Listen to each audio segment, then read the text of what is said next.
un 20% de todas las mujeres. Aquí hablan sobre la aparición entre los 30 y los 40 años, sin embargo, es ahí cuando las pacientes quizás consulten, pero los pacientes pueden tener miomas desde su primera etapa, 18 o 20 años en general, cuando ya empiezan sus ciclos menstruales regulares. Estos miomas tienen receptores estrogénicos, luego ya van a ver por qué es tan importante que tengan estos receptores, porque con estos mismos jugamos nosotros para poder disminuirle el tamaño cuando necesitamos cirugías de menor volumen. Y sin embargo, también la progesterona pueden hacer que cambien estos tumores de tamaño, como por ejemplo verán más adelante, en las etapas del embarazo se crecen muchísimo esos miomas. Tienen factores de crecimiento similares a los de la insulina y su crecimiento es epidérmico y de las otras células también. Más o menos se han encontrado un 40% de alteraciones cromosómicas en las pacientes que tienen miomas, razón por lo cual algunas familias saben que tienen miomas y entonces su madre, su abuela, la paciente que estamos viendo se han hecho histerectomías por miomatosis uterina. Se han encontrado una aberración en el brazo largo del cromosoma 7, que hablan de defectos del 7q21 y del 7q36. Entonces, aun cuando no se puede decir seguro que hay una herencia, pues sí se ve que en las familias se encuentran, sobre todo esos miomas que crecen grandemente, son frecuentes encontrarlos según grupo familiar. ¿Qué encontramos en esa anatomía patológica?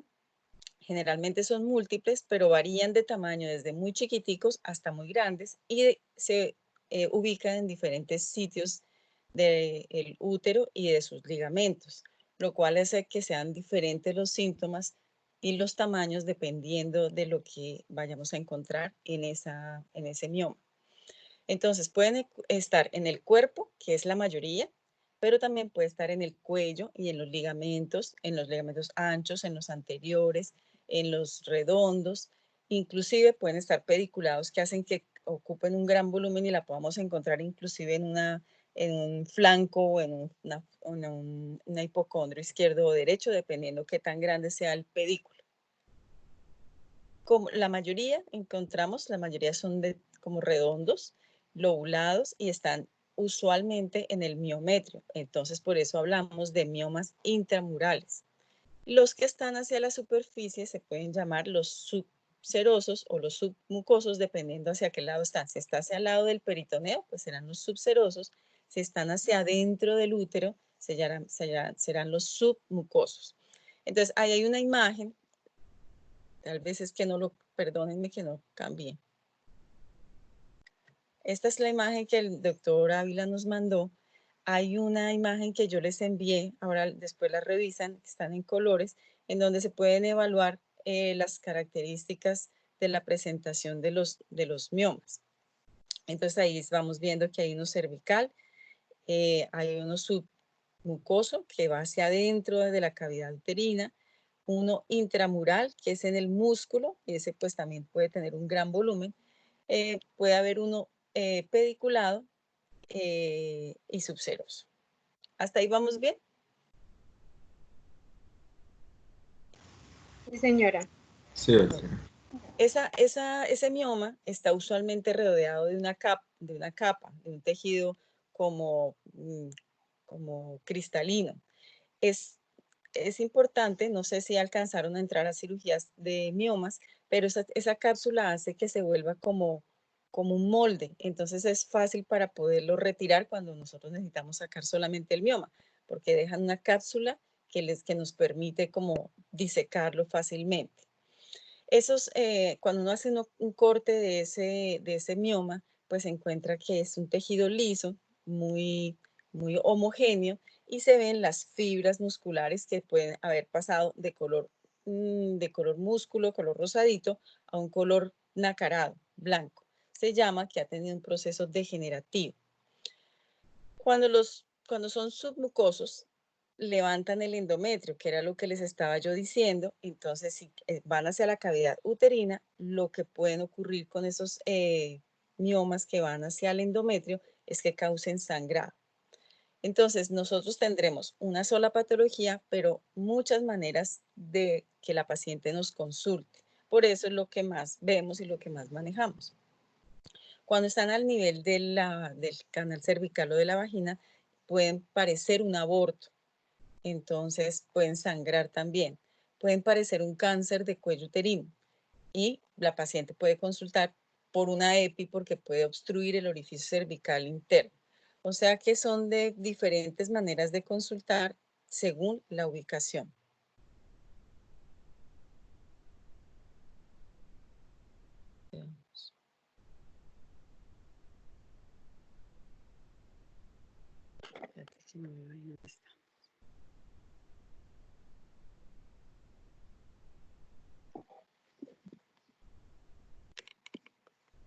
Bueno, entonces, habíamos dicho entonces que según la ubicación es la sintomatología. Los subserosos que alteran la, digamos, la forma del útero nos pueden producir varias cosas. Una, que como se contraen de manera distinta, de manera asincrónica, pues pueden producirle a la paciente dolor y sangrado con la menstruación.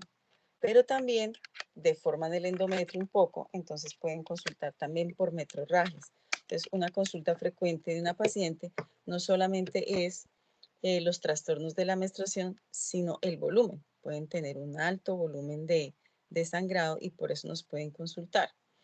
Entonces, una consulta frecuente será la menometrorragia. Cuando ya están cercanos a la menopausia, esos miomas, como ya están disminuyendo la cantidad de receptores estrogénicos, pueden volverse atróficos. Entonces, no necesariamente desaparecen rápidamente, sino se van volviendo cada vez más pequeños y pueden inclusive parecer un tumor o pueden producir sensación de masa sin causar ninguna patología. Es importante los diagnósticos diferenciales, como que sabiendo que el mioma en un gran porcentaje es benigno, pues tenemos que buscar las otras posibilidades en pacientes cercanas a la menopausia. Existe otra manera de degeneración. Entonces, una es la atrofia por la menopausia y otra es la degeneración carnosa o roja que se puede producir en el embarazo. Entonces, yo les dije que es de receptores estrogénicos. También la progesterona en el embarazo puede hacer que estos crezcan. Y como crecen, hay una degeneración carnosa, que quiere decir como si se torcieran. Y al torcerse, pues existen cambios trombóticos e inclusive sangrado. Duele muchísimo, se habla de un infarto aséptico, que inclusive si el tamaño o el dolor lo ameritan, a veces toca hacer miomectomías durante la gestación. Entonces, como dijimos, pues los síntomas dependerán bastantemente del tamaño y de la localización de ese mioma. Vamos a ver algunos síntomas. Entonces, uno de los más frecuentes es dolor. Entonces, el dolor lo podemos ubicar dependiendo del sitio donde se encuentre y también de la edad de la paciente. Entonces, el dolor usualmente es a consecuencia de una degeneración de ese mioma y puede ser también de torsión. Entonces, en urgencias podríamos tener una paciente con un mioma pediculado. Si el mioma pediculado, no sé si se acuerdan de la imagen ya, pero va hacia la cavidad abdominal. Como el pedículo es tan pequeño, a veces se tuerce, produce una torsión y produce un dolor intenso. Importantísimo que como ese mioma no necesariamente está tan pegado al útero, pues nos podría confundir con otro tipo de patología. Como les dije, puede llegar hasta la hipocondrio, podrían pensar en otra sintomatología. Cuando son de muy gran tamaño, entonces puede producir síntomas de obstrucción. Entonces pueden producir alteraciones urinarias, alteraciones digestivas. Entonces es importante que les vayan preguntando mucho a los pacientes al respecto. Otra sintomatología va a ser el sangrado. Ese sangrado puede ser o muy abundante y cíclico, que podríamos hablar de esos miomas que son muy grandes, o sangrados regulares, irregulares, que son causados por las alteraciones de adentro del endometrio. Entonces, si el mioma está endometrial, probablemente la paciente nos va a consultar por sangrados irregulares, fuera de la menstruación, fuera del ciclo menstrual normal. Cuando las pacientes están, cuando los miomas están muy cercanos a, a la cavidad, al cervix, entonces nosotros podríamos tener pacientes que con la relación sexual sangraran, porque por contacto o por presión va a producir lesión. Nos pueden consultar y a veces nos sucede que les llegan los pacientes a medicina interna por anemia. Y pues obviamente a nosotros nos toca buscar la causa de esa anemia. Usualmente es a causa de los miomas. Como esto es crónico, entonces las pacientes se van acostumbrando a ese volumen sanguíneo, a esa pérdida abundante de sangre. Así que ellas lo ven como normal, pero son la causa de su anemia que la hizo consultar a otro especialista. Entonces es muy importante que dentro de los síntomas, dentro de las investigaciones de una anemia ferropénica crónica, el estudio el estudio pélvico, por lo menos una ecografía. Otros síntomas podrían ser síntomas, como ya les dije, urinarios por obstrucción, pero también de incontinencia. Entonces puede haber incontinencia urinaria por peso, así como les pasa a las mujeres cuando están en embarazo por el peso del útero. En este caso, por el peso del mioma, puede producir incontinencia urinaria y nicturia. Cuando a veces son tan grandes esos miomas, nos toca pedir resonancias para ver qué tanta obstrucción puede haber, porque puede generarnos inclusive una hidronefrosis. Así que es importante saber qué tanta compresión puede causar sobre otros órganos alrededor del útero. Bueno, también es importante que nos pueden consultar las pacientes por infertilidad. Entonces, aun cuando al comienzo de la charla dice que aparición entre los 30 y los 40, ya sabemos que hay miomas muchos más pequeños, en pacientes muy pequeñas que pueden causar obstrucción de las trompas o infertilidad porque en el lugar donde se implanta el embarazo hay un mioma y ese mioma puede hacer que aumente la posibilidad de pérdidas.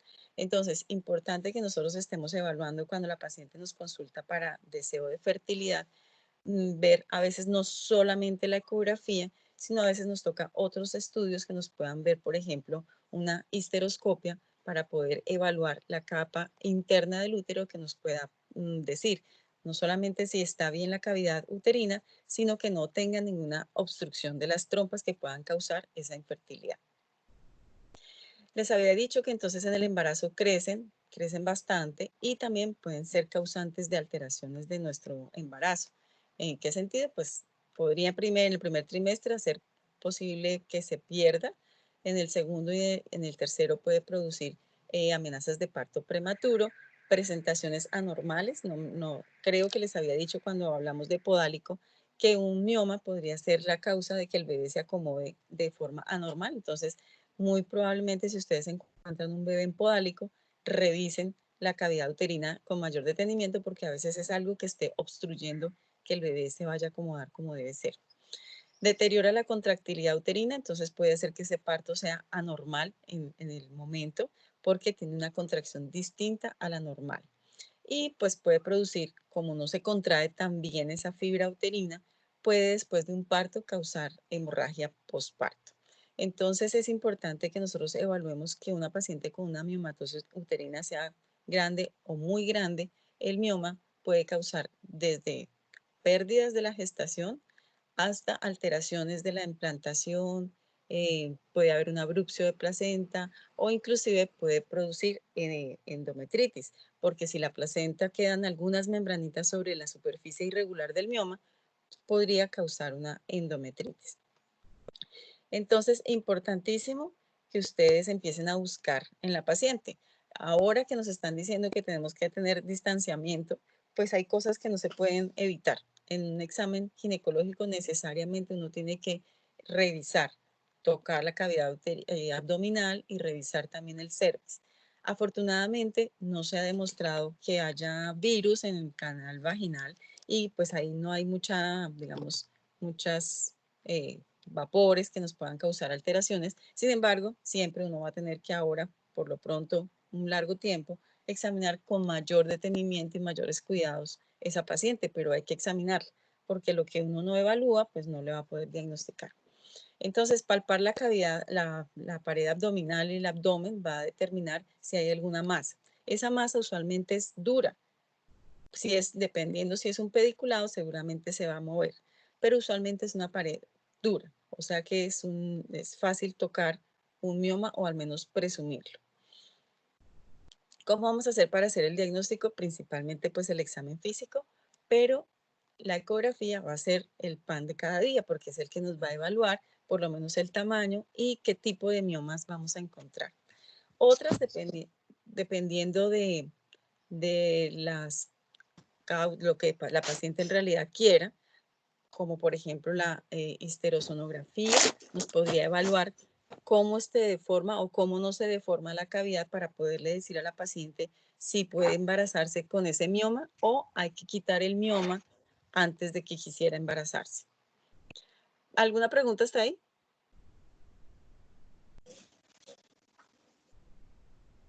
No, señora. Ok. Resonancia. Cada vez va a ser más importante la resonancia nuclear magnética por muchas razones. La principal, por lo que les había dicho, que necesitamos ver qué hay detrás que esté comprimiendo, que nos esté afectando o inclusive que nos haga cambiar el ritmo de la cirugía, si es lo que vamos a hacer.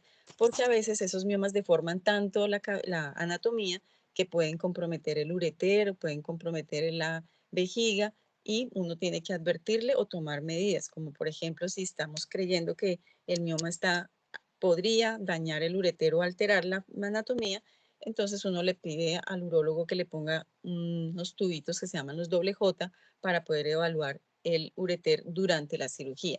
Y también para advertirle a los pacientes qué consecuencias podría tener una histerectomía de gran volumen. En las fotos que les envié mías, van a ver un útero gigante, que son los que causan esas compresiones, esas alteraciones importantes en la paciente. No tan importante es la tomografía. ¿Por qué? Porque la resonancia nos da un poco más de evaluación de la penetrancia del mioma, las características de fuera, pero si ustedes tienen esa alternativa y no resonancia, pues la tomografía ayuda. Si uno hace una muy buena ecografía, casi que la tomografía no valdría la pena.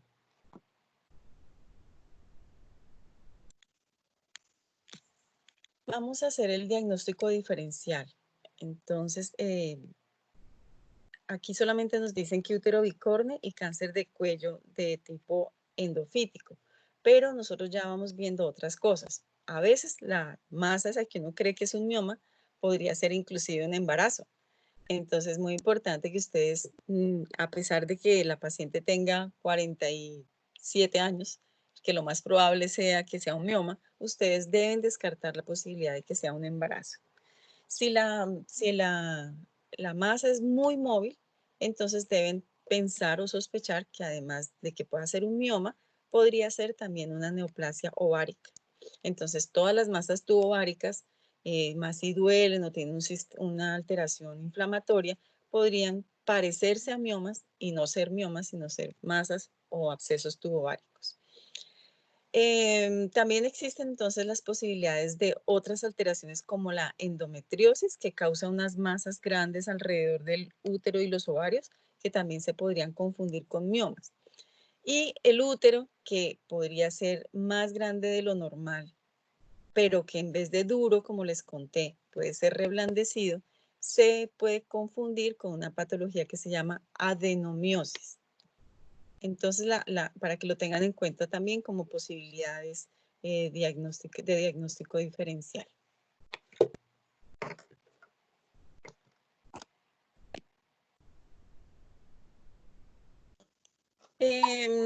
Sí, ¿me iban a preguntar algo?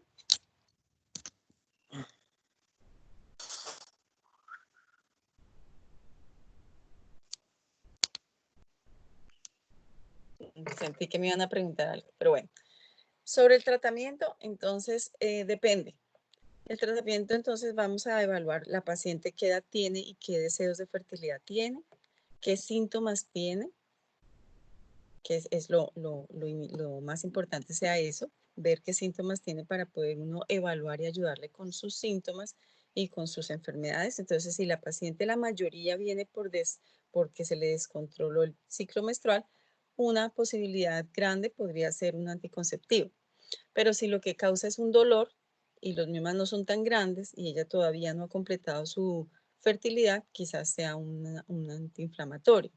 Entonces, tendremos que evaluar a la paciente en conjunto, con su edad, con sus síntomas y con sus deseos de fertilidad. No siempre uno quisiera llevar al paciente a cirugía, porque la cirugía pues también tiene sus propias complicaciones, pero a veces se necesita, dependiendo si son obstructivas, para poder embarazarse necesita uno hacer una miomectomía. O si el útero es demasiado grande, está haciendo compresión o la paciente ya está en su etapa postfértil, quizás una histerectomía sea la indicada. Entonces, tratamientos hay muchísimos. Les mandé un archivo, ya les dije, del acetato de ulipristal, que es uno de los medicamentos que están en boga para el manejo de miomatosis uterina, pero revisen de eso, de lo más importante de ese medicamento, son las consecuencias que tiene el uso de ese medicamento o las precauciones que deben tener para poderle enviar a ese paciente ese tipo de medicamentos. Entonces, a la mayoría de las pacientes les vamos a disminuir el sangrado, ya sea con un anticonceptivo o con un antiinflamatorio. Existen otros medicamentos un poco más llevados a la parte estrogénica, que son los que nos van a disminuir esos receptores estrogénicos, pero ustedes van a evaluar cuando vayamos a mirarlo, que pues llevan a una paciente a una menopausia que nos podría causar otros síntomas, como osteoporosis y además de todos los cambios relativos a la menopausia. Entonces, por eso se han dejado de usar un poco, porque pues traen bastantes consecuencias que podrían hacer que nos alteren.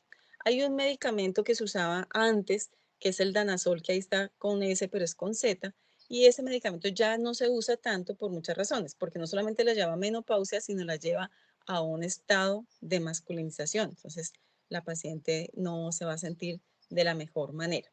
Y los análogos de las gonadotropinas, que son los acetatos de leuprolide, se utilizan hasta por 6 meses, no para curar.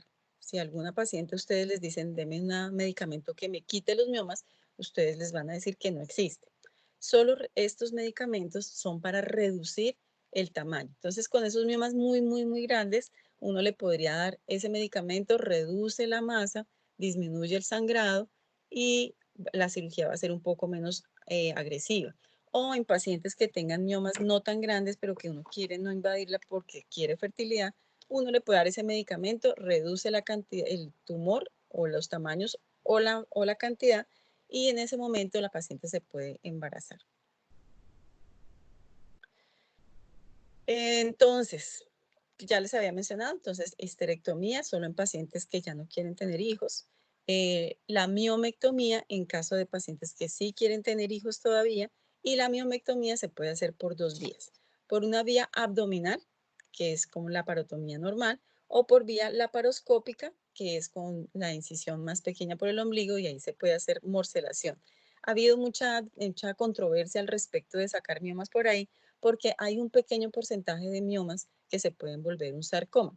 Entonces hay estudios en donde dicen que algunas células de esas, al tratar de sacar por la paroscopia el mioma, puede dejar siembras de un posible rhabdomyosarcoma. Entonces habrá necesidad de estudiar un poco más. Muchas personas lo hacen por vía abdominal.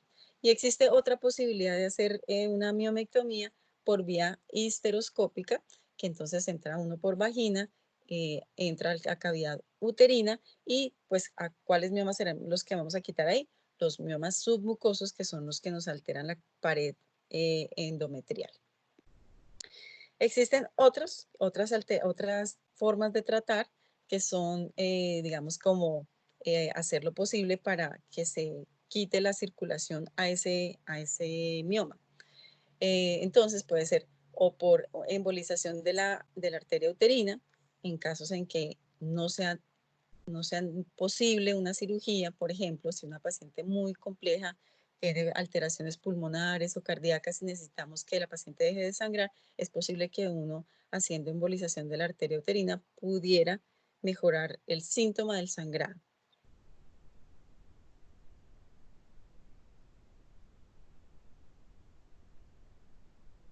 Existen, no está aquí, pero no está en las diapositivas, pero pues vamos a hablar de algunas complicaciones que nos podrían alterar. Entonces, ¿cuáles complicaciones? Importante que se acuerden en el embarazo, que son muy frecuentes alteraciones encontradas en el embarazo porque el mioma que era pequeño en el embarazo crece. Se puede producir un dolor intenso en la cavidad uterina. Ustedes van a sentir la bolita que está casi necrosándose y son esas degeneraciones rojas, ¿no? También nos puede alterar a producir una distosia del trabajo de parto, no solamente de dinámica, sino también fetal, que no pueda salir con facilidad. En las no embarazadas, entonces les recuerdo, anemia grave puede ser causada por una miomatosis uterina, obstrucción intestinal u obstrucción urinaria. Una transformación de ese mioma puede producir una lesión importante como un abdomen agudo. Y pues importante que nosotros tenemos varias opciones antes de llegar a una histerectomía.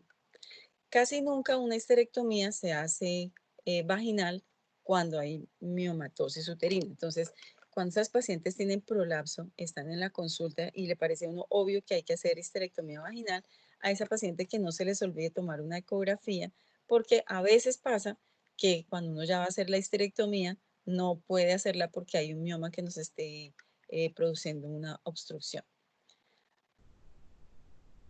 Bueno, preguntas ahí.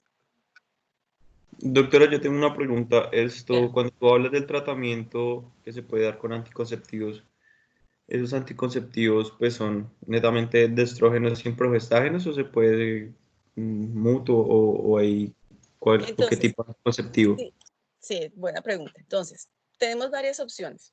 La primera que no podemos desconocer es que el mioma necesariamente tiene receptores estrogénicos. Entonces, si yo quisiera escoger un excelente anticonceptivo, con ella sería perfecto que entonces le quitemos algo de estrógenos. O sea, que lo mejor sería que fuera sin estrógenos. Entonces, podríamos, no sé si se acuerdan de la clase de planificación, hay unos anticonceptivos solo progestágeno. Entonces, si uno puede darle solo progestágeno cíclico y la paciente con eso se controla, perfecto. Pero la mayoría no se controla con esos solo progestágenos. Entonces, pudiéramos utilizar estrógenos y progestágenos, o sea, los comunes y corrientes, solo que de dosis baja, para que tenga una dosis pequeña de estrógenos y me regule el ciclo menstrual, pero no me haga crecer los miomas con mucha velocidad, porque ya dijimos que entonces van creciendo a medida que van teniendo más estrógenos alrededor. Entonces, para exactamente los anticonceptivos los vamos a usar cuando los miomas no son tan grandes. Yo quisiera en el futuro darle posibilidades de embarazo y su trastorno principal son alteraciones del ciclo menstrual. Bueno. Gracias, doctora. Otra pregunta que tenía era con respecto a partir de qué tamaño más o menos el mioma se puede considerar como quirúrgico o simplemente como tratamiento pues, por medicamentos. Entonces, si hablamos solo de tamaño, quirúrgico puede ser cualquier tamaño. ¿Por qué razón? Porque si el mioma está, entonces el tamaño no es lo importante, sino la localización y los síntomas. Entonces, si está en la cavidad endometrial y mide 1 centímetro, pero causa sangrado o infertilidad, lo tenemos que sacar. Y no sacamos uno de 5 centímetros que no le esté causando nada. ¿Sí? Entonces, los endometriales usualmente, aún siendo pequeños, dan muchos síntomas y el síntoma principal pues va a ser el sangrado. Entonces, quizás ese tenga que operarse. Y pues si lo llevamos al extremo, para el otro lado, un mioma gigante que cause obstrucción, peso, incontinencia urinaria, estreñimiento, pues entonces obvio que también hay que sacarlo. O sea que no es por el tamaño, así como cuando hablamos de absceso tubovárico que sí tiene que ver con el tamaño. Aquí depende del síntoma, pero los muy chiquiticos que causen alteraciones o los muy grandes que causen alteraciones clínicas, seguramente tenemos que sacarlos. Gracias, doctora. Por allá había otra pregunta. Yo Doctora, tengo una, doctora, dale, yo tengo Ángel. una pregunta. Sí. Digamos, bueno, una paciente que está embarazada y tiene un mioma muy grande y restringe el crecimiento del bebé, ¿qué se haría? Pues usualmente lo que uno tiene, depende, o sea, me está causando algo al bebé, me está causando restricción de crecimiento por alteración placentaria, ¿sí? Es lo que tú estás diciéndome. Sí, señora. Fíjate que quería verte, pero no sé por qué no te puedo ver.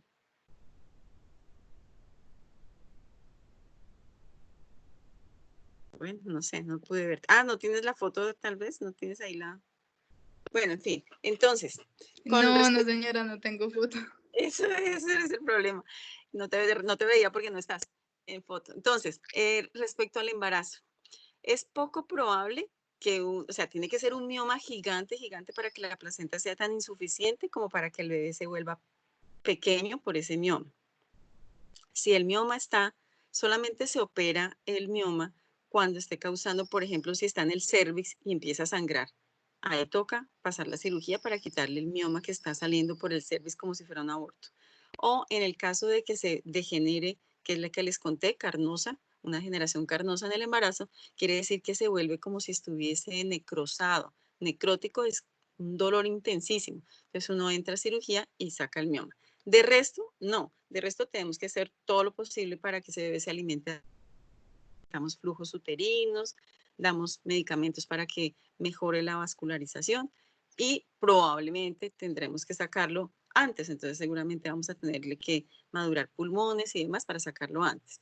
Pero si es uno intramural, entonces estos que son intramurales y grandotes, pues es imposible sacar el mioma sin alterar el bebé, sin romper de pronto las membranas o algo. Entonces, solamente son los de la emergencia, urgencia quirúrgica, son un sangrado cervical o un mioma degenerado que esté causando casi como una peritonitis. Esa paciente seguramente le vamos a pasar a cirugía. De resto, vamos a mejorar las condiciones del bebé y probablemente habrá que sacarlo un poquito antes. Cuando ustedes tengan ya la posibilidad de estar tocando pacientes cuando están en trabajo de parto, van a ver que el mioma se va moviendo, pareciera que fuera una parte fetal, pero es el mioma que se está moviendo cuando está en contracción. Entonces, fácilmente identificable. O sea, no es tan frecuente lo que les estoy contando, solo que hay que tenerlo en cuenta. No es tan frecuente que pase que tenga restricción de crecimiento, pero sí es muy frecuente que el bebé esté en podálico o en situación transversa por el mioma. Entonces, cuando uno va a cirugía y si no tiene el diagnóstico de la mioma, entonces se puede encontrar con situaciones difíciles.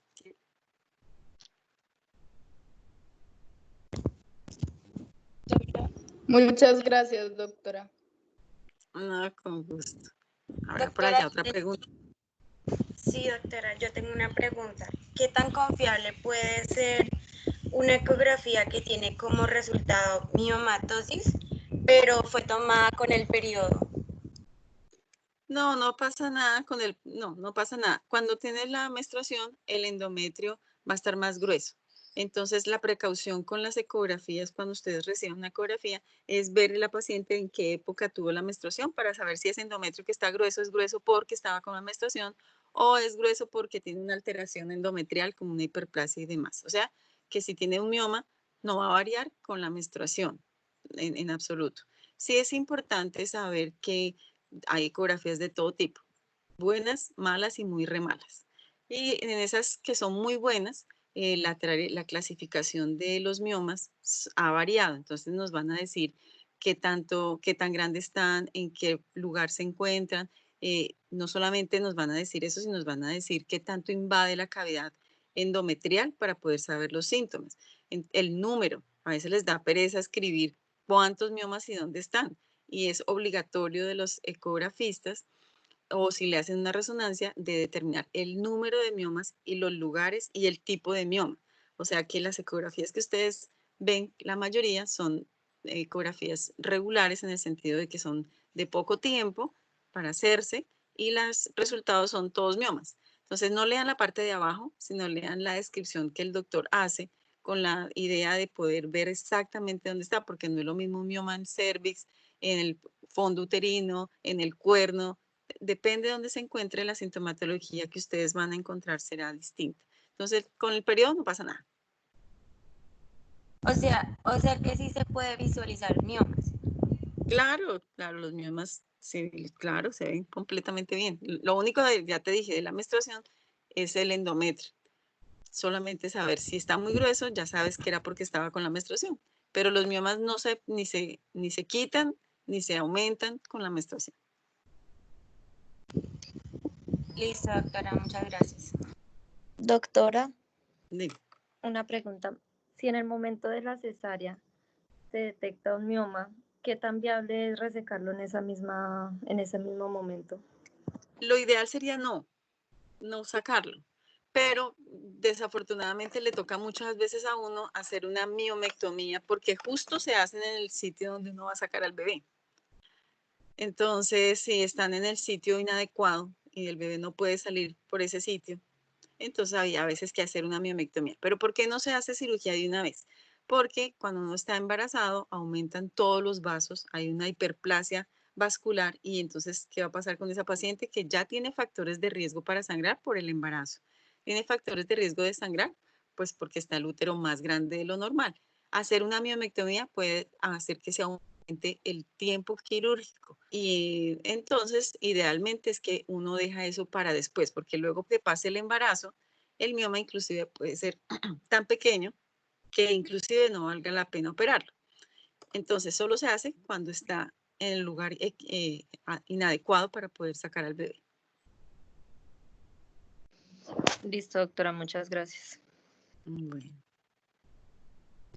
Doctora, si durante la gestación se encuentra digamos, un mioma uterino que es muy sintomático, que produce de pronto mucho sangrado o algo, ¿ahí se le daría algún tratamiento farmacológico o se espera a que termine la gestación?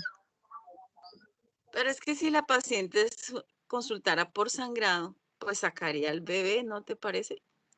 Si el sangrado es de endometrial, pues el bebé se perdería. Entonces yo me imagino, para poder ayudarte a la pregunta, es que está sangrando porque tiene un mioma en el cervix y entonces eso produce sangrado. En ese caso no es tratamiento farmacológico, sino quirúrgico. Entonces recuerda que los tratamientos farmacológicos todos tienen que tener hormonas y hormonas no podemos utilizar durante la gestación.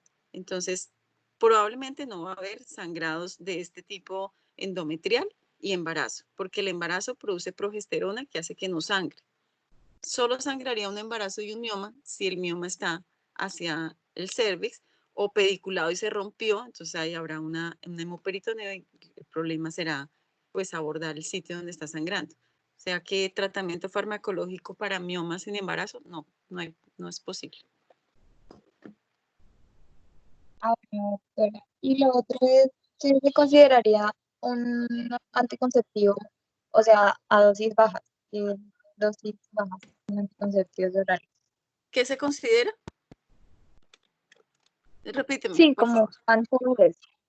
como cuánto son las dosis para decir que es un anticonceptivo, o sea, de dosis bajas. Bueno, entonces depende, ahí tendríamos que conocer marcas o algo así, ¿no? Pero digamos que los anticonceptivos últimos que han salido son de dosis baja.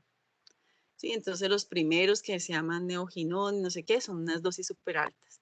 Los que seguían, que tal vez para ustedes ya es un poco más familiar, el Diane, son intermedios, son dosis altas todavía, pero intermedias. Entonces, casi todos los medicamentos que uno está utilizando últimamente, que usualmente son los que son de 28 días, vienen de dosis bajas. ¿Qué es importante? No sé si recuerdan de nuestra clase, es el progestágeno que estemos utilizando. Entonces, no todos los progestágenos que acompañan ese estrógeno puedan ser igual de buenos. Entonces, importante que como hay tratamientos con medicamentos progestágenos para la miomatosis, como el Dienogest, entonces, por ejemplo, el Dienogest y el Levonorgestrel, esos dos acompañantes del estrógeno son mejores que otros tipos de acompañantes de esos estrógenos. Entonces, importante entre la dosis es que sean más o menos 0.03 miligramos.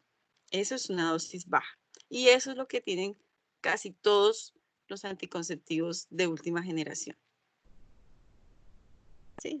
Entonces, dosis baja será eso, 0.03 miligramos. Gracias, doctor.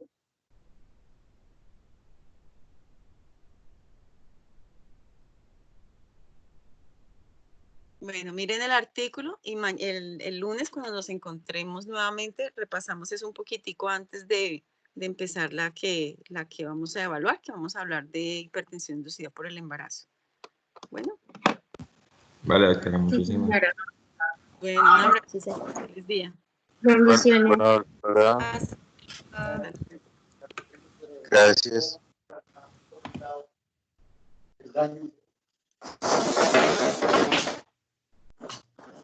Así.